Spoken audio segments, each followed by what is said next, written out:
சேலம் மாவட்டம் தலைவாசல் தாலுகா கவுர்பனை கிராமத்தில் சர்வே எண் 63-5 பேட்டி கொடுக்கிறேன்.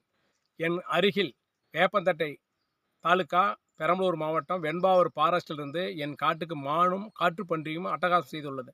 அதனால் நான் என் காட்டை சுற்றி 4 ஏக்கர் சோளத்துக்கு வேலி அமைத்திருந்தேன், களி கட்டி. அதை கவுர்பனை கிராமத்தைச் சேர்ந்த பழனிமுத்து மகன் ராமர் மற்றும் ராஜாராம் ராமசாமி ராஜாராம் என்பவர் பெரம்பலூர் மாவட்டம் வேப்பந்தட்டை வட்டம் நெற்குளம் அரசு மேல்நிலைப்பள்ளியில் பிசிக்ஸ் வாத்தியாராக உள்ளார்.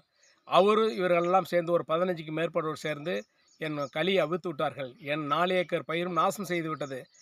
அந்த மான் பன்னியை வராமல் தடுத்ததை இவர்கள் அந்த களியை அவுத்ததனால் எனக்கு நஷ்டஈடு வந்துருச்சு.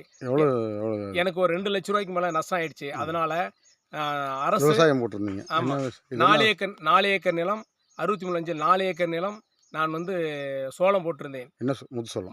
மக்காச்சோளம் போட்டிருந்தேன். இதுக்கு அவன் மேல் நடவடிக்கையும் அரசும் எனக்கு இந்த இழப்பீடும் தர வேண்டும். மேலும் நான் இது சம்பந்தமாக 15/11